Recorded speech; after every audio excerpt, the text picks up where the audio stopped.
Sunday Igboho Oòṣà is back once again. Recall that Sunday was the one that gave the alien Fulani, Hausa, Sahel, Senegambia, whatever these people are, a run for their lives. Some couple of days ago, an incident happened in Oyo State. It shook the very fabrics of Yoruba land. Now, I'm not saying that this is the first or the only incident that has ever happened, but this one shook the core of Yoruba unity. Let us watch. Let us see what is happening here. He has kick-started work. Sunday Igboho is back on track like he did in time past. He's in the forest and he's there to not just issue a strong statement as the government often does. This time around, he's back and is prepared. He's prepared to go all the way into battling. I'm talking about the aliens, the Fulanis, or what should we call these people really? That invaded. They kidnapped students, they kidnapped children, they kidnapped people. Let us watch. àtàwọn tó ń rán wọn torí iṣẹ́ burúkú eléyìí wọn ní lẹ́yìn láyé gbogbo àwọn tó torí iṣẹ́ burúkú yìí tẹ wọ ní ìlú òyìn tẹ dẹ̀ wọn tẹ gbé wọn lórí tẹ yọ kan wọn tẹ odidi ìlú tẹ dẹ̀ wọ bẹ̀rẹ̀ ń káyìn tó ń gbé lálàáfíà tó gbé ẹtún wọn fẹ́ gbogbo àwọn tó torí iṣẹ́ yẹn wọn ní lẹ́yìn àtàwọn tó rán wọn ní lẹ́yìn láyé. ilé yìí wọ́n Wọ́n yìí kọ́ni iṣẹ́ mẹ́rin.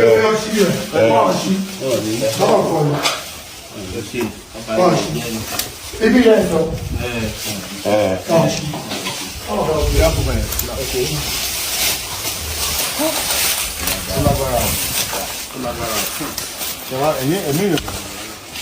Ok. Wọ́n ṣe sáàbù ni. Wọ́n ṣe sáàbù. Wọ́n ti sí òkè yẹn. Wọ́n ṣe padà ni. Ilé bàálà kan bá kọ̀ lópa yẹn sí wọ́n ti sí. Wọ́n ṣe jàǹtà ìdínú ní wọ́n ṣe. Ọlọ́run ló gbé kíọ́sì mẹ́rin. Wọ́n ti ṣe tó wọ̀ rẹ̀. Ojú kan wọn náà. Wọ́n fẹ́ kábíyèsí ànájà lọ́mí wa. Wọ́n fẹ́ gba àwọn sàdé yẹn jẹ́. Ọ̀gá ẹjẹ́ kan tíráì kan ṣí kíní o. Kò lè ṣe síwá yẹn. Sọdọ̀ ẹ̀ka mo dẹ̀ rọ ìjọba Nàìjíríà lápapọ̀ kí wọ́n bá wa ran àwọn aráàlú yìí lọ́wọ́. Àwọn bàbá arúgbó yẹn wọ́n ti dàgbà. Ẹ bá ń gbàgà fún bàbá. Ẹ gbàgà fún bàbá. Ẹ gbàgà wá fún àwọn bàbá. Ẹ pẹ̀lẹ́ bàbá. Ẹ pẹ̀lẹ́ bàbá. Ẹ pẹ̀lẹ́ bàbá. Ẹ pẹ̀lẹ́. Mo rọ ìjọba Nàìjíríà. Mo dẹ̀ ń fi àsìkò yìí rọ ìjọba ìpínlẹ̀ Ọ̀ṣun. Bàbá wa Adémọ́lá Adélékè. Mo rọ yín mọ̀ pé nǹkan tẹ tó tẹ jùlọ tẹ jókòó bàbá. Ẹ jókòó. Ẹ jẹ́ ká bàbá àgbàlagbà yín jókòó. Ẹ pa àwọn bàbá yòókù àwọn jókòó. Ẹ̀yin bàbá wa jókòó. Ọ̀pọ̀lọpọ̀ láyà láti wá bímọ. Ẹ bá wọn mú àga yẹn dáná méjì bàbá ṣubú lóko tí o so mo rọ ìjọba ìpínlẹ̀ Ọ̀ṣun pàápàá jùlọ ìjọba Nàìjíríà afẹ́kẹ́ bá wa ran àwọn aráàlú yìí lọ́wọ́ wọ́n ti bá chọ́ọ̀tì ràn wọ́n lọ́wọ́ kí wọ́n bá bẹ́ẹ̀ wọ́n tiẹ̀ lè kọ́ gbólé wọn fún wọn tán bọ́jẹ́ lé mélòó kẹlẹ́ bá lè kọ́ kí wọ́n bá wa kọ́ lé mi fún wọn ó kó wọn rè gbogbo kó wọ́n ti di gbogbo nǹkan wọn ti bàjẹ́ mo rọ ìjọba ìpínlẹ̀ Ọ̀ṣun bàbá Adémọ́lá Adélékè mo bẹ̀ yín ni o ẹ wá nǹkan sí sọ̀rọ̀ yẹn kíákíá àwọn bàbá yìí wọn ò rí kankan jẹ àwọn ọmọ wọn làwọn ọmọ àwọn ò lè lọ léwé mọ́ kò sówó táwọn fẹ́ fi tọ́ wọn oko iná làwọn ń gbé ìlú àwọn táwọn ń gbé táwọn ń dáko àtàwọn táwọn fẹ́ tọ́ wọn tọ́ nǹkan kan rèé sẹ́fẹ́ káwọn ọmọ wọn tún ti dàkúdà ní ẹ dákun mo rọ̀ yín wọ́n ti dáná sun gbogbo ilé wọn lọ ń jálé sọ àwọn bàbá arúgbó yìí gbogbo àwọn ọmọ àtìyàwó wọn níbi tó lè lọ́mọ́ mo rọ̀ ìjọba ìpínlẹ̀ Ọ̀ṣun ẹ dákun ẹ bá wa invite wọn ẹ pé kábíyèsí ẹ túlù wọn ṣe fún wọn ìbá tẹ bá lè ṣe orúkọ yín ó lè hàn nù wérere aláàánú dẹ̀ ní Démọ́lá Adélékè báyẹn ṣe ń sọ̀rọ̀ ẹ̀ aláàánú dáadáa ni wọ́n ló try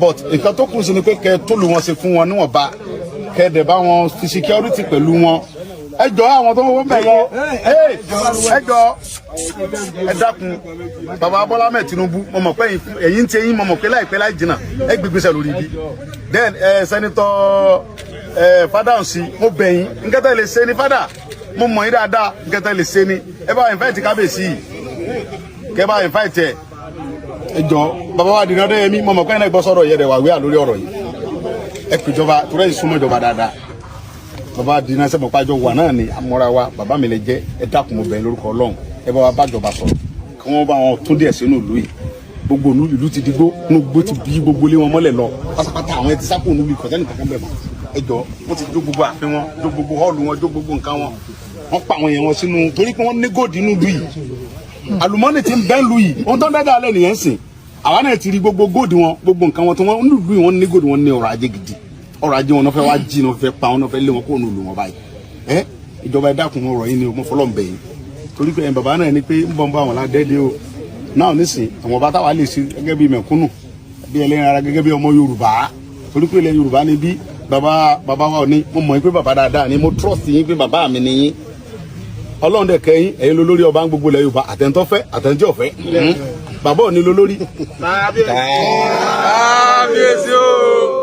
ọmọ yín dẹ̀ lọ́mọ yìí ẹ̀yin náà lẹ́ fi jọba wọ́n ti lé kóńlù wọ́n ti lé gbogbo àwọn tó jọba lé lórí kóńtì bá gbòòlù ẹ̀ jẹ́ bàbá ẹ péjọba ẹ bá dá sí ẹ ràn lọ́wọ́ ọ ń bọ̀ láàfin tẹ́lẹ̀ ẹ bá wa dá sí ẹ bá mi ràn lọ́wọ́ ọmọ yín ni ẹ bá mi ràn lọ́wọ́ o ojú òní tì í ẹ pẹ́ lórí àlééfà bàbá yín ẹ̀yin ló dùn àtọ́lọ́run wa ń bá yìí sìn tẹ nífẹ̀ẹ́ tẹ kófẹ́ dání gbogbo àwọn ọba tó ń wà lágbègbè bí tẹ kẹ́ pè mọ́ra bàbá mi ò ní ẹ bá ń pè wọ́n ẹ fà wọ́n ẹ dà wọ́n papọ̀ kálukọ́ wọn ṣèlú ẹ̀ mo mọ̀ pálá àfihàn tẹ́yìn gbé dání nìyẹn Ọlọ́run jẹ́ kẹ́ pẹ́ fún wa láti ọwọ́ yín ọkọ̀ ní di fíafíà ẹ bá wa pé bàbá Adémọ́lá Adélékè náà kí wọ́n bá wọn náà ti try dáadáa ló jẹ́ kí n mọ ṣàdúrà fún wọn wọ́n ti try wọ́n ló bàbá Adémọ́lá gọ́fìnà àbí kẹ́ sọ fẹ́ kábíyèsí ní nfa kódà wọ́n tún wà lùyìí gan pé gọ́fìnà kan wà lùyìí tọ́wọ́ bá wọn kẹ́dùn pé inú dẹ̀ bí gọ́fìnà ọ̀pọ̀lọpọ̀ pé kàn mọ̀ wá wọn káàkiri so wọ́n dẹ̀ rí wọn mú ṣùgbọ́n a gbọ́ pé àwọn alágbára kan fẹ́ mọ́ lọ lágbára láti paní ọ̀rọ̀ yẹn ẹ dákun gọ́fìnà ẹ mọ́ gbà o torí pé ẹnu wa tí ò da yìí ẹnu wa ta fi ń já wáyà yìí tá bá fi já wáyà dénú ilé ọ̀dọ̀ yẹn á ba gbogbo wáyà lé ẹni yẹn jẹ́ ni.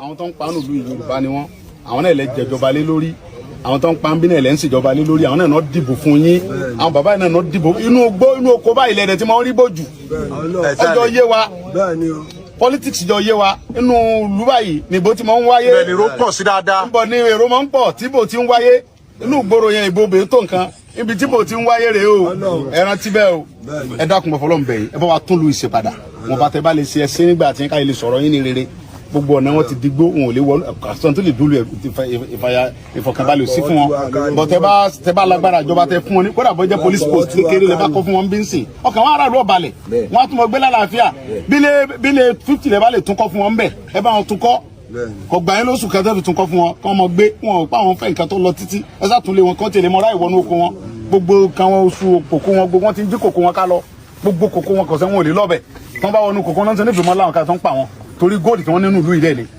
ẹ dákun mọ ọ̀rọ̀ yẹn ìjọba wa Ọlọ́run ìjọba jẹ fún yín o bàbá àwọn ìjọba ti gbọ́ ọdọ mọ pé láìpẹ́ láì jìnnà wọn ràn ní sí kábíyèsí yín wọn jọ sọ̀rọ̀ mo promise yín ọmọ yín ni mo jẹ́ bàbá ẹ ní kú báyìí ìlú yìí ẹ padà sínú ìlú yìí láìpẹ́ yìí ìjọba ó ṣe tiwọn èmi ọmọ yín gan pẹ̀lú àwọn ọmọ tí ń tẹ̀lé mi àáfà àwọn ọmọlẹ̀ fún yín bí tí wọ́n mọ jẹ ẹṣu ẹ mọ fún wọn ní sùn kókò ẹ mọ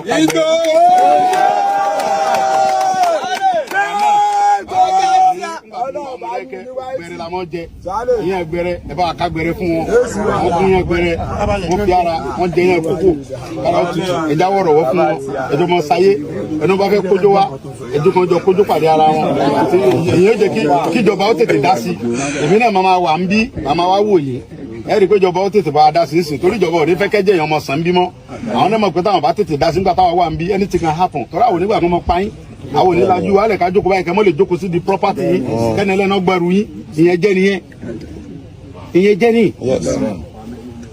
ìyẹn jẹ́ ní lọ́dọ̀ tèmi ẹ̀yin kọ́ lẹ níbí ewonú ló lù ẹ̀ ń pa wọn ẹlẹ́ wọn kò ń di ẹrù ẹlẹ́ wọn kò ń sẹ́wọ̀n torí àlùmọ́ọ́nì wọn lẹ́fẹ́ jí ebi onígbà bẹ́ẹ̀ torí pé gbogbo náà ń ṣe yìí fúngbà díẹ̀ ni a máa dìlítì kó mẹ́jọ kan a máa sọ́n pa wá a máa dìlítì kó mẹ́jọ kan kò ságbára tá a ní àtolówó àtọba àtìjòyè àti pírẹsidẹ́ǹtì ni o àti mo jẹ gómìnà rí ni o á di tẹ́jọ́ kan àwọn tó ti jẹ́ lánàá dà wọ́n ti dìtàn tábà tí wọ́n á rántí pé kò sí agbára tá a lè ní kò sí life champion current champion ló wà ká ṣe dáadáa tóra máa delete njọ́ kan náà la wá njọ́ kan la kó ń bẹ̀ àdẹ̀tí ìrà alágbára kan tó wà ń bẹ̀ tó lọ títí gbogbo ẹ̀ ló dìtàn tó bá yàtọ̀ táwọn afẹ́rọ́ mélòó kan sìn àwọn náà wọ́n sọ pé nígbà kan èmi gbowó kọ́kọ́ mọ́ náà àgbàndé náà ni ṣùgbọ́n pàtàkì wà mẹ́ta ní agbára láti ṣe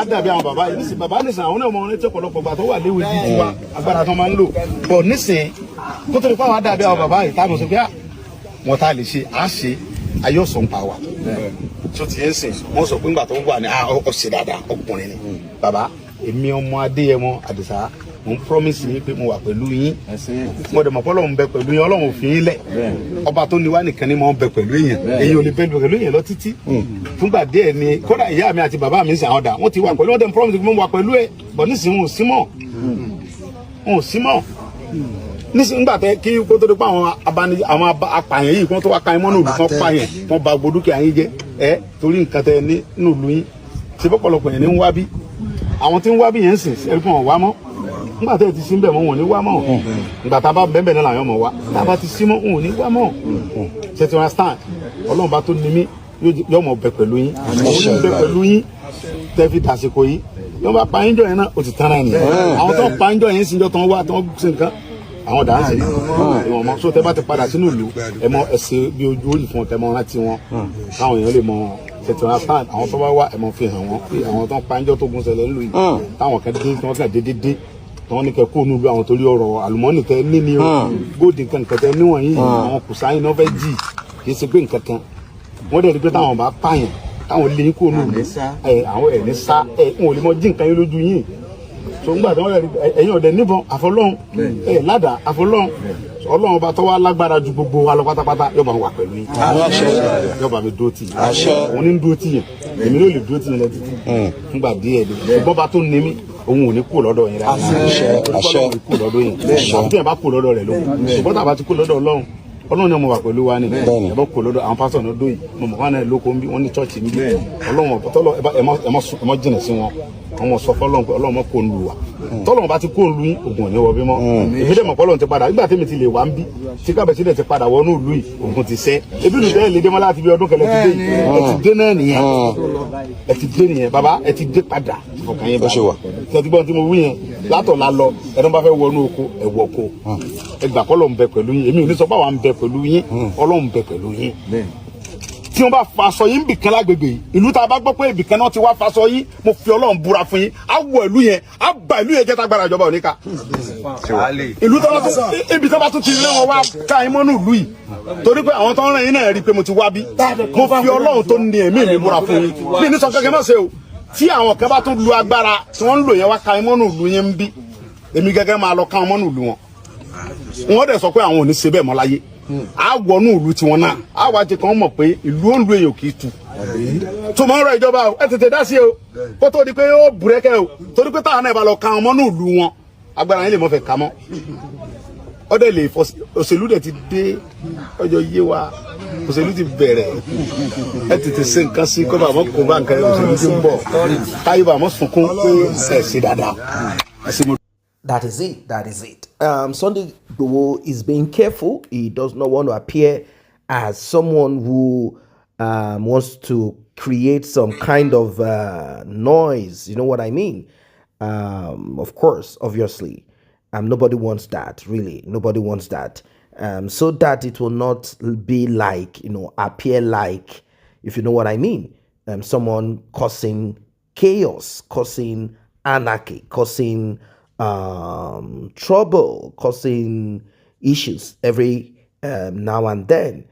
So it will not appear like that. It is not something that he wants to just kind of jump into right there and there. He doesn't want to do that. That is why he commended the governor. He said the governor came and he came in to at least not just to show empathy, but to also take action, which is basically the expectation. And he said he overheard that I am hearing that certain people are trying to muscle. They are trying to say, oh, you know what, let's just close the eyes to this crime and move on. He said, no, we are not going to accept this. We do not want to accept this. And also pay attention to the masses that are in these villages. They are the ones that do vote for you guys. So do not just allow us to throw them away and all of that. So he said, no, we will not accept that. We have to do what we have to do for ourselves, and we have to do it as Yoruba people. Recall that Sunday Igboho came out and did what he did back then. He went to Barakpa. He went to most of the hinterland. He went into the bushes. He went into the forest. He was able to unseat a particular Fulani man who was born in that particular Oyo state. This person has been there, and also, different parts of Yoruba land. This particular Fulani man was chased out of that place. This Fulani man was a go-between. Can you imagine? He lives in that particular part, in that particular town. He was a go-between. He has built a place for himself. And whenever people are kidnapped, they reach out to him, and he will be giving the, can you imagine, ransom. And then this Fulani man will send the ransom to his brethren, to his brothers, and can you imagine life? And then the person will be released, and at times not released. And there are times that we were also told that this particular Fulani man and his children or boys or whoever, there's nothing they don't do in that particular town. So Sunday Igboho was able to kick the guy out. He was able to be kicked out. He was kicked out. He was kicked out. And even when Sunday Igboho came, if you remember then, when Sunday Igboho came to give warning to this particular Fulani man, his boys brought weapons out. That's how serious it was at that time.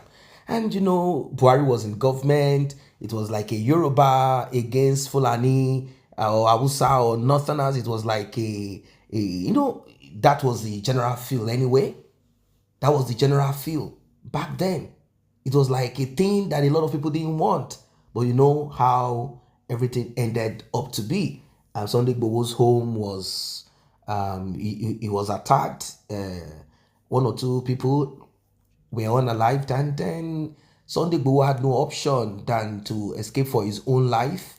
And they said the only thing that caused this was because Sunday Igboho had talked about breakup of Nigeria. And if Sunday Igboho was only concerned about Yoruba nation and all of that, that it would have been a different thing. If he was concerned about Hausa Fulani and all of that, that would have been a different thing. But because he spoke about breakup of Nigeria, he had to be treated the same way Mr. He has to be treated that way, the way Mr.